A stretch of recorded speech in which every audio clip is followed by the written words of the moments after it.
விசுவாசம்.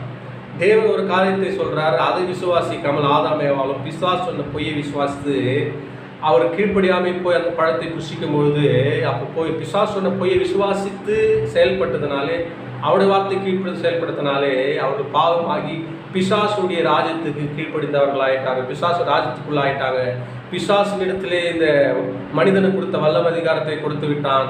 அதை இந்த பூமியை அவன் ஆண்டு கொள்ளும்படியான செயல் அப்பொழுது அந்த ஒரு பாவத்தினாலே, ஆதாம் செய்த அந்த ஒரு பாவத்தினாலே வல்லம் அதிகாரத்தை அவன் இழந்து போய், ஆதாமுக்கு பிறகு எல்லா மனிதனுமே அந்த பிசாசின் பிடியில் தான் இருக்கிறாங்க, இருளின் ராஜ்யத்தில் தான் இருக்கிறாங்க, பிசாசு ராஜ்யத்தில் தான் இருக்கிறாங்க. இதிலிருந்து மனுகுலத்தை ரட்சிக்க பிதாவுடைய திட்டம் என்ன?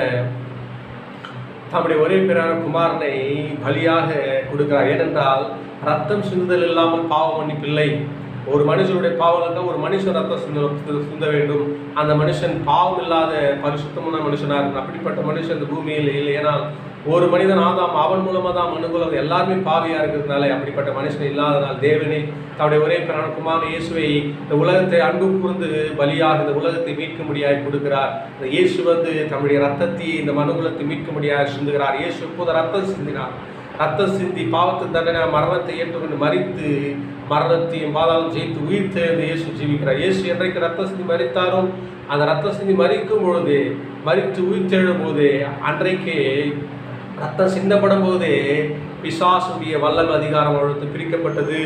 ஏனென்றால் ஆதாம் பாவம் செய்யும் போதுதான் வல்லம் அதிகாரம் பிசாசு, முதலாதாம் பாவம் செய்யும்போது வல்லம் அதிகாரம் பிசாசு பொழுது, ரெண்டாம் ஆதாம் மனுஷனை பிரதிநிதியை கன்னி மரியாதை மனுஷனாய் பிறந்து, இந்த ரெண்டாம் ஆதாம் பாவமே இல்லாமல் தம்முடைய பரிசுத்த ரத்தத்தை இந்த உலகத்தின் பாவத்திற்காக சிந்தின போது, அவர் ரத்தம் சிந்தின போது பிசாசுடைய வல்லம் அதிகாரம் இயேசுவிடத்தில் வந்தது. ரத்தம் சிந்தி மரித்து